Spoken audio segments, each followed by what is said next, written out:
امام شافعی کے استاد تھے امام وقی، بہت بڑے وہ بھی عالم تھے، محدث تھے۔ امام شافعی کہتے ہیں کہ میں نے اپنے استاد محترم امام وقی بن جراح سے پوچھا کہ حضرت میں کوئی چیز یاد کرتا ہوں مجھے یاد نہیں رہتی، میرا علم بڑھ نہیں رہا ہے، میری یادداشت کمزور ہے، مجھے کیا کرنا چاہیے؟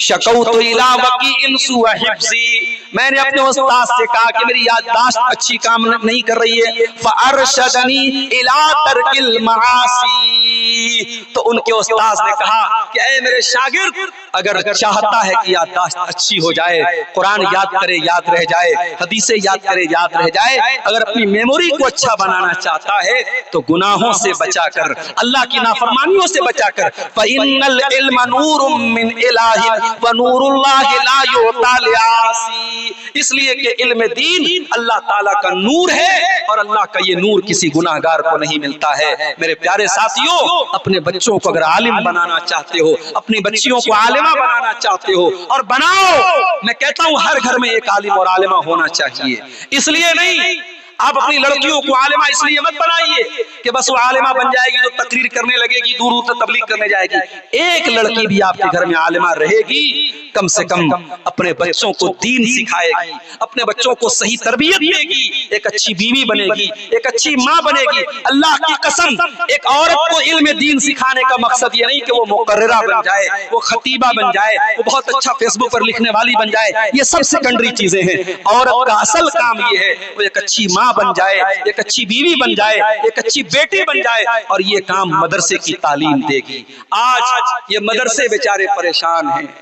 ہم لوگ میں نے تو کبھی سوچا بھی نہیں تھا، ہم لوگ جھارکھنڈ میں بہار میں آتے ہیں، تقریر کرتے ہیں چلے جاتے ہیں، ہمارا کام چندہ کرنا بھی ایک ہنر ہے۔ مولانا ممتاز عارفی صاحب ہیں اور بھی جو علماء جو آپ کے سامنے چندہ کرتے ہیں، ان کے پاس اپنا ایک ہنر ہے، وہ چندہ ہم لوگ تو اب حالات یہ پہنچ گئے، کئی جلسوں میں ایسا ہو رہا ہے کہ ہمیں پرچی ملتی، مولانا 10 منٹ چندہ کرا دیجیے، مولانا 15۔ اب یہ یوٹیوبر لوگوں نے ایک آدھ جگہ ریکارڈ بھی کر لیا، یوٹیوب پر آ گیا، اب لوگوں کو لگا اچھا عبدالغفار صاحب چندہ بھی، چلو اچھا موقع ہے، چلو ان کے ذریعے بھی چندہ کرا لیتے ہیں۔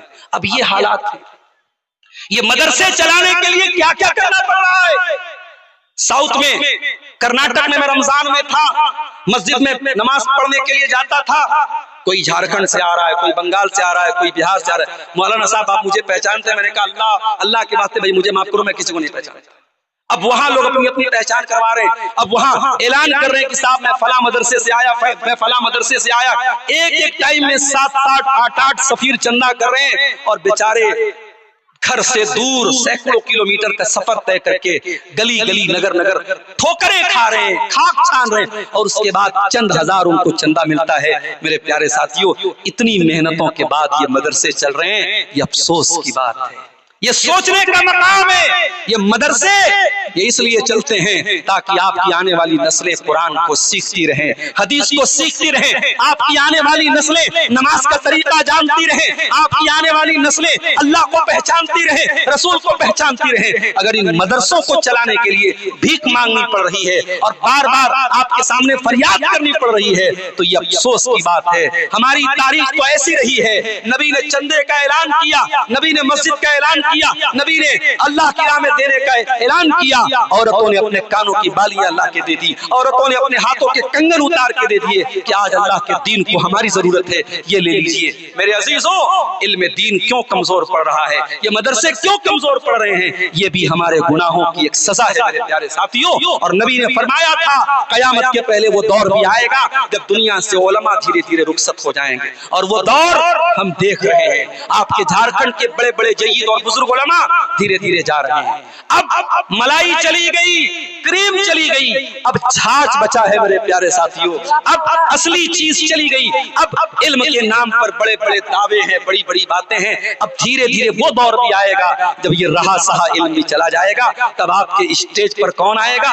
جاہل لوگ آئیں گے، قرآن کی آیتیں پڑھنا نہیں آتا، نبی کی حدیثیں نہیں آتی، وہ لیلا مجنوں کی کہانیاں سنائیں گے اور آپ واہ واہ واہ کریں گے اور آپ ان کی باتوں کو سنیں گے۔ وہ دور آ رہا ہے بلکہ وہ دور آ چکا ہے. اس لیے میرے ساتھیوں علم کی قدر کرو, قرآن سیکھو, ہر گھر میں کم سے کم ایک عالم ایک عالمہ ہو. میں نہیں کہتا اپنے بچوں کو ڈاکٹر بھی بناؤ, میں اس کے لیے بھی آپ کو ابھارتا ہوں. ہماری قوم کو اچھے ڈاکٹروں کی ضرورت ہے, ہمارے قوم کو اچھے انجینئروں کی ضرورت ہے. ابھی میں جن کے گھر میں ٹھہرا ہوا تھا, ابھی ان کے سسر سے میری ملاقات ہوئی. انہوں نے بتایا سارے داماد ماشاءاللہ, کوئی ٹیچر ہے, کوئی ECL میں جاب کر رہا ہے, سرکاری جاب میں ہے. بہت اچھی بات ہے, ہماری قوم کے لوگ گورنمنٹ جاب میں آئے, بہت اچھی بات ہے. میں اس کے خلاف نہیں ہوں, اس کے فیور میں ہوں. مگر ہاں, کسی ایک بیٹے اور بیٹی کو عالم ضرور بنانا میرے ساتھ. آپ کی انجینئرنگ, آپ کی میڈیکل سائنس کی تعلیم, آپ کی میتھ, آپ کی سائنس, آپ کی دنیا کا علم دنیا میں آپ کے کام آئے گا. مگر مرنے کے بعد جب قبر میں جاؤ گے, منکر نکیر آئیں گے تو یہ نہیں پوچھیں گے تو نے میٹرک پاس کیا کہ نہیں, تو نے انٹر پاس کیا کہ نہیں, تو نے گریجویشن کیا کہ نہیں. فرشتے پوچھیں گے من ربو کا, تیرا رب کون ہے, من نبیوں کا, تیرے نبی کون ہے, ماں دینوں کا, تیرا دین کیا ہے.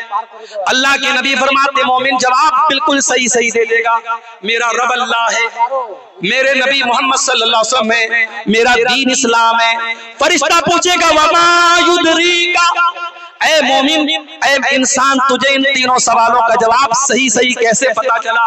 وہ انسان کہے گا قرأت کتاب اللہ فآمنت بہ وصدقت بہ.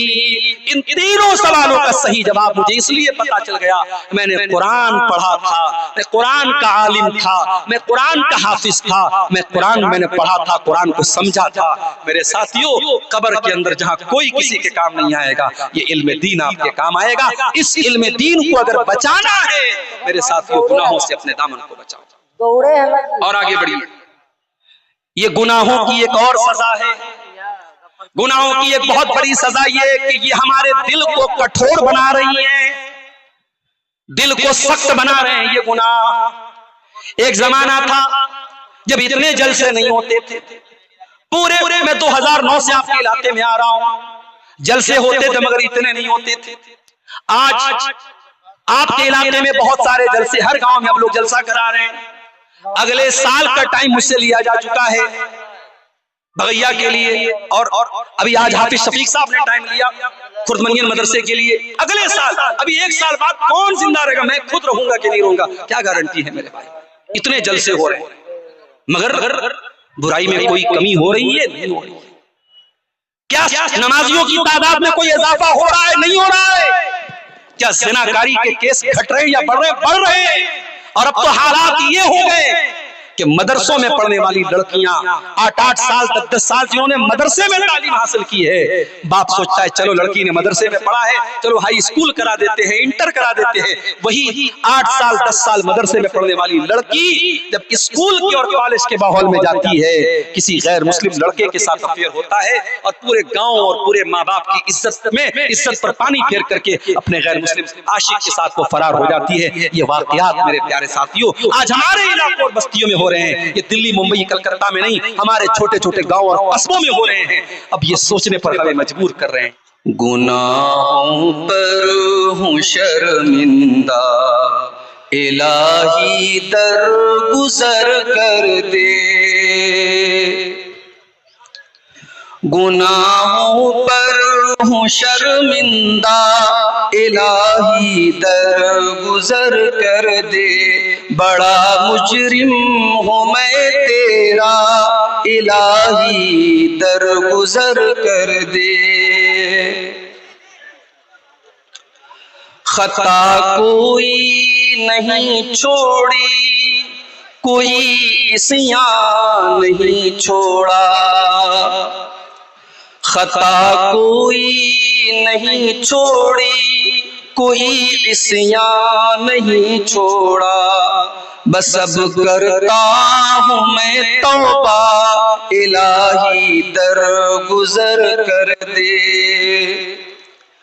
کھلونا ہاتھ کا اپنے بنا رکھا ہے شیطان نے. کھلونا ہاتھ کا اپنے بنا رکھا ہے شیطان نے.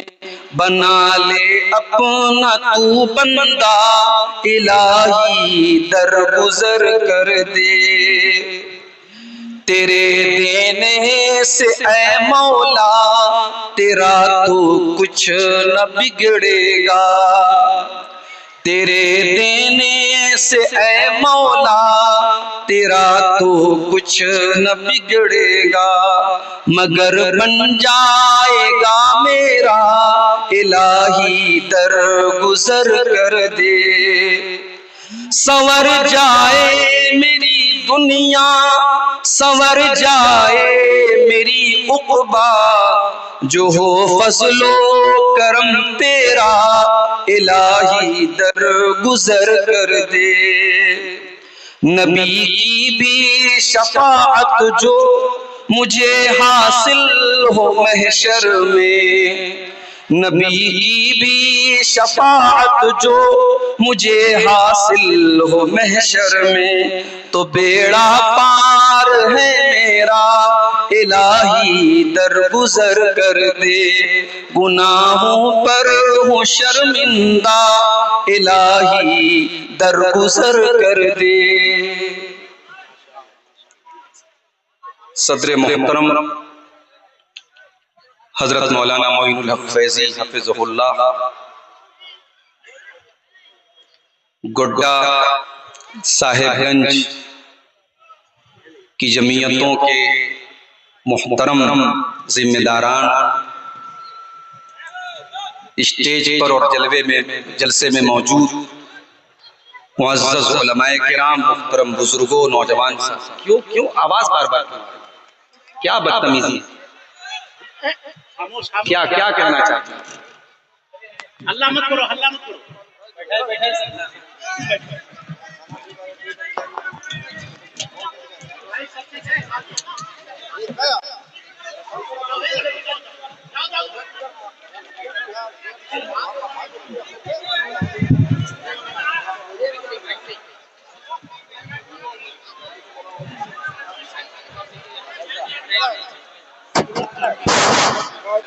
اسٹیج بائیں سائڈ میں جتنے حضرات کھڑے ہیں وہ پیچھے چلے جائیں۔ دوسری بات کہ جو حضرات یہاں سامنے اسٹیج کے سامنے کرسیوں پر بیٹھے ہوئے ہیں وہ اپنی کرسیوں کو پیچھے کر لیں تاکہ ہمارا پروگرام بہترین طریقے سے، منظم طریقے سے آگے بڑھ سکے۔ محترم حضرات، اندرچک کے اس پروگرام کا آج دوسرا دن ہے اور خطبہ کی ایک لمبی فہرست موجود ہے۔ فجر تک یہ پروگرام چلے گا، آپ سکون سے بیٹھے رہیں۔ میں اپنی مجبوریوں کی وجہ سے چونکہ مجھے جلدی نکلنا ہے آج، اس لیے عام طور سے اس وقت آپ کے سامنے تقریر کے لیے حاضر نہیں ہوتا ہوں، مگر حاضر ہوا ہوں، اور گھڑی کی چلتی ہوئی سوئی کا ایک سیکنڈ بہت قیمتی ہے۔ مجھے بہت لمبا سفر یہاں سے بھی کر کے نکلنا ہے بائی روڈ، اس لیے بڑے ادب سے آپ سے گزارش ہے جلسے کا جو وقار ہے اس کو برقرار رکھیے، سکون سے بیٹھیے۔ جلسے میں آپ آئے ہیں اس کو گھومنے پھرنے کا، مارکیٹ میں بیٹھ کر کے کھڑے ہو کر کے کھانے پینے کا، نظر بازی کا اڈا مت بنائیے۔ یہ پنڈال بنا ہے آپ کے لیے، علماء آئے ہیں آپ کے لیے، آپ کو سنانے کے لیے۔ آپ آئیے، دین کی باتوں کو سنیے اور پھر ان پر عمل کرنے کی کوشش کیجیے۔ اللہ تعالی ہم سب کو اس کی توفیق عطا فرمائے۔ ہاں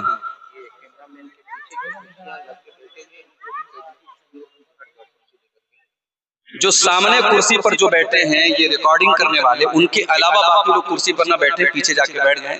پیچھے والوں کو شاید کچھ دقت آ رہی ہے، آپ لوگ سب کا خیال کریں۔ میرے بھائیوں، میں نے جو آیت کریمہ آپ کے سامنے پڑھی ہے خطبہ مسنونہ کے بعد، اس آیت میں اللہ تعالیٰ نے ایک حقیقت بیان کی ہے کہ کائنات میں جو بھی مصیبتیں آتی ہیں وہ ہمارے گناہوں کی پاداش میں آتی ہیں، ہمارے گناہوں کی سزا کے طور پر۔ فرمایا وَمَا أَصَابَكُم مِّن مُّصِيبَةٍ فَبِمَا كَسَبَتْ أَيْدِيكُمْ، میرے بندو تمہارے اوپر جو بھی مصیبتیں آتی ہیں وہ تمہارے اپنے ہاتھوں کی کرتوت کا نتیجہ ہے، تمہاری اپنی حرکتوں کا نتیجہ ہے۔ وَيَعْفُو عَنْ كَثِيرٍ، اور اللہ تمہارے سارے گناہوں کی سزا نہیں دیتا ہے، بہت سارے گناہوں کو تو معاف کر دیتا ہے۔ جتنی سزا دیتا ہے وہ بھی بہت کم گناہوں کی سزا دیتا ہے، سارے گناہوں کی سزا اللہ نہیں دیتا ہے۔ اگر سارے گناہوں کی سزا دے دے تو شاید پھر روئے زمین پر کوئی سانس لینے والا باقی نہیں بچے۔ میرے بھائیوں، گناہ، معصیت، نافرمانی، فسق و فجور جس کو شریعت نے کہا ہے، یہ بڑی ہی نقصان دہ اور بڑی ہی خطرناک چیز ہے۔ اسی لیے گناہوں کو کبھی ہلکے میں نہیں لینا چاہیے۔ ایک انسان گناہ کا صدور اس سے ہو بھی جائے، انسان ہے، الانسان مرکب من الخطأ والنسیان، ہے تو ہم آدم کی اولاد، خطا اور نسیان ہماری فطرت میں شامل ہے، ہم سے خطائیں ہو سکتی ہیں، ہم سے بھول اور چوک ہو سکتی ہے، لیکن خطا ہونے کے بعد، غلطی ہونے کے بعد انسان اگر اپنی غلطی پر ڈٹا رہے، اپنے گناہ پر ڈٹا رہے، اپنے گناہ کی وکالت کرے، اپنے گناہ کی دلیلیں دے، تو یاد رکھو میرے پیارے ساتھیوں، یہ ہمارے باپ آدم کی روش نہیں ہے، یہ ابلیس کا طریقہ ہے۔ حضرت آدم علیہ السلام سے بھی خطا ہوئی، جس جنت کے درخت کے قریب جانے سے اللہ نے منع کیا تھا، اور ایسا بھی نہیں کہ اس درخت کو کھانے کے بغیر آدم علیہ السلام کا کوئی نقصان تھا، آرام سے جنت میں رہ رہے تھے، اللہ نے جنت میں ہر قسم کی نعمتیں ان کو دے رکھی تھی، اور یہ بھی فرمایا تھا کہ اے آدم، جنت میں تمہیں اللہ تعالیٰ ایسی نعمتیں دے گا، لا تجوع فیہا ولا تعرا، نہ تو جنت میں تمہیں بھوک کا احساس ہوگا، نہ تم کبھی تمہارے بدن سے کپڑے اتریں گے، نہ تمہیں کبھی بھوک کا احساس ہوگا، نہ کبھی تمہارے بدن سے کپڑے اتریں گے، اور نہ تمہیں کبھی پیاس لگے گی، نہ کبھی گرمی لگے گی۔ تمام قسم کی نعمتیں تم کو جنت میں مل رہی ہیں، بس ایک درخت ہے، پیڑ ہے، تم اس کے قریب نہیں جاتے۔ آدم علیہ السلام شیطان کے بہکاوے میں آ گئے، ہمارے باپ آدم بھی آ گئے، ہماری ماں حوا بھی آ گئی، اور دونوں سے غلطی ہو گئی۔ قرآن کہتا ہے جب دونوں سے غلطی ہو گئی اور انہوں نے جنت کے اس درخت کو کھا لیا جس کے قریب جانے سے اللہ نے منع کیا تھا، فَبَدَتْ لَهُمَا سَوْآتُهُمَا، تو سب سے پہلا نقصان یہ ہوا کہ دونوں ننگے ہو گئے۔ گناہ کا سب سے پہلا نقصان یہ ہوا کہ دونوں کے بدن سے کپڑے اتر گئے، دونوں کے بدن سے کپڑے اتر گئے، دونوں ننگے ہوئے۔ نقصان دیکھو گناہ کا، ہمارے باپ آدم، ہماری ماں حوا جنت میں ہیں اور بدن سے کپڑے اتر گئے۔ قرآن کہتا ہے فَطَفِقَا يَقْصِفَانِ عَلَيْهِمَا مِنْ وَرَقِ الْجَنَّةِ، دونوں جنت کے پتوں سے اپنی شرمگاہ کو ڈھانپنے لگے، یعنی ننگا رہنا نہ آدم کو گوارا نہ حوا کو گوارا۔ ننگا رہنا یہ آدم اور حوا کی اولاد کی فطرت نہیں، یہ شیطان کے پلوں کی فطرت ہے، یہ آدم کی فطرت نہیں، یہ حوا کی فطرت ہے، جنہیں ننگے رہنے میں مزہ آتا ہے، جو سوشل میڈیا پر اپنی ننگی تصویریں ڈالتے ہیں، یہ ڈالتی ہیں، اللہ کی قسم ان کے اندر اسلام چھوڑ دو، ایمان چھوڑ دو، انسانیت بھی نہیں ہے۔ اگر آدم کی سچی اولاد ہوتے، اگر واقعی میں آدم کے طریقے پر ہوتے اور حوا کے طریقے پر ہوتے تو ننگے پن کو کبھی پسند نہ کرتے۔ آدم اور حوا دونوں جیسے ہی بدن سے کپڑے اترے، دونوں اپنی شرمگاہ کو ڈھانپنے لگے۔ اللہ نے فرمایا أَلَمْ أَنْهَكُمْ عَنْ تِلْكُمَا الشَّجَرَةِ، اے آدم اے حوا، کیا میں نے تم کو منع نہیں کیا تھا کہ اس پیڑ کے قریب نہ جانا، ورنہ تم شیطان کے ساتھی بن جاؤ گے، شیطان کے دوست بن جاؤ گے۔ دونوں کو اپنی غلطی کا احساس ہوا، دونوں نے اللہ سے دعا کی، ربنا ظلمنا انفسنا وان لم تغفر لنا وترحمنا لنكونن من الخاسرین، پروردگار ہم سے غلطی ہو گئی، ہم نے اپنی جان پہ ظلم کر دیا۔ کیا دعا ہے، کیا ارے یہ نبیوں کی دعائیں جو قرآن میں آئی ہیں، کبھی موقع ملے تو ان دعاؤں پر غور کرو کہ نبیوں نے کتنے پیارے انداز میں دعا مانگی۔ ہم اور آپ توبہ کرتے ہیں، کیا کہتے ہیں؟ اللہ غلطی ہوگی معاف کر۔ آدم نے کیسے توبہ کی؟ ربنا ظلمنا انفسنا، اے اللہ ہم دونوں نے یہ غلطی کر کے کسی اور کا نقصان نہیں کیا، ہم نے اپنا نقصان کیا ہے۔ ربنا ظلمنا انفسنا وان لم تغفر لنا وترحمنا لنكونن من الخاسرین۔ اے اللہ اگر تو نے نہیں بخشا اور تو نے رحم نہ کیا تو ہم سے زیادہ خسارہ اٹھانے والا کوئی نہ ہوگا۔ یہ طریقہ آدم کا، توبہ کرنا، اللہ سے معافی مانگنا، اپنے گناہ پر شرمندہ ہونا۔ اللہ نے آدم کی توبہ قبول کی۔ اور شیطان کا کیا طریقہ تھا؟ اللہ نے حکم دیا ہے فرشتوں تم آدم کو سجدہ کرو۔ فرشتوں کے ساتھ ابلیس بھی رہتا تھا۔ ابلیس کوئی فرشتہ نہیں تھا، جنات میں سے تھا، جن تھا، مگر وہ بھی فرشتوں کے ساتھ رہتا تھا۔ اس نے سجدہ نہیں کیا، سجدہ نہیں کیا اس وقت۔ اللہ نے پوچھا کیوں نہیں سجدہ کر رہے ہو؟ جب میرا حکم ہے تو تم سجدہ کیوں نہیں کر رہے ہو؟ ما منعک ان تسجد، اے ابلیس تو سجدہ کیوں نہیں کر رہا ہے آدم کو جس کو میں نے اپنے ہاتھ سے پیدا کیا؟ قال انا خیر منہ خلقتنی من نار وخلقته من طین۔ ابلیس نے معافی نہیں مانگی، شرمندہ نہیں ہوا، توبہ نہیں کی، دلیل دینے لگا، کہا کہ اے اللہ میں آدم سے بہتر ہوں، میں بہتر ہوں آدم سے، تو نے مجھے آگ سے پیدا کیا اور آدم کو مٹی سے پیدا کیا، میں اس کو سجدہ کیوں کروں؟ ایک بات بولوں، اللہ کا حکم آ جائے تو دلیل مت دیا کرو، اللہ کا حکم آ جائے تو عقل مت لگایا کرو، اللہ کا حکم آ جائے تو منطق مت لگایا کرو، رسول کا حکم آ جائے تو لاجک مت پیش کیا کرو۔ اللہ اور اس کے رسول تمہاری لاجک کے محتاج نہیں ہے۔ اللہ اور اس کے رسول کا حکم آ جائے تو مومن کی شان کیا ہے؟ انما کان قول المؤمنین اذا دعوا الی اللہ ورسولہ لیحکم بینہم ان یقولوا سمعنا واطعنا۔ اللہ کا فیصلہ آ جائے، رسول کا فیصلہ آ جائے تو مومن کی زبان سے بس ایک ہی لفظ نکلنا چاہیے، ہم نے سن لیا اور مان لیا۔ کبھی بھی قرآن کے مقابلے میں، حدیث کے مقابلے میں، نص کے مقابلے میں اپنی عقل، اپنی لاجک پیش مت کیا کرو۔ تمہاری عقل قرآن و حدیث کے تابع ہونی چاہیے، قرآن و حدیث کو اپنی عقل کے تابع کرنے کی کوشش مت کرنا، یہ شیطان کا کام ہے۔ ایک بات اور پتہ چلی، یہ جو ایگو ہوتا ہے جس کو ہندی میں اہنکار بولتے ہیں، اردو میں تکبر بولتے ہیں، یہ ایگو، یہ اہنکار، یہ تکبر، یہ اپنے آپ کو بڑا سمجھنا، یہ ابلیس کا طریقہ ہے، یہ ابلیس کی سنت ہے۔ اگر کوئی تکبر کرتا ہے وہ یاد رکھے اس دنیا میں سب سے پہلے اگر کسی نے تکبر کیا تو ابلیس نے کیا۔ یہ جو میں یہ ہوں، میں وہ ہوں، میری بلڈنگ، میری دولت، میرا بزنس، میرا پیسہ، میرا عہدہ، میرا اقتدار، میری کرسی، میرا پاور، یہ میں کرنا، یہ ہر دور میں ظالموں کا طریقہ رہا ہے، فرعون کا طریقہ رہا ہے، قارون کا طریقہ رہا ہے، ابو جہل کا طریقہ رہا ہے، ابو لہب کا طریقہ رہا ہے۔ اللہ کے نیک بندے میں نہیں کرتے، انا نہیں کرتے، ایگو نہیں کرتے۔ اللہ کے نیک بندے کیسے ہوتے ہیں؟ قرآن کہتا ہے وَعِبَادُ الرَّحْمَنِ الَّذِينَ يَمْشُونَ عَلَى الْأَرْضِ ہَوْنًا۔ میرے نیک بندے وہ ہیں جو زمین پر نرم چال چلتے ہیں، جو زمین پر عاجزی کے ساتھ چلتے ہیں، تواضع کے ساتھ چلتے ہیں۔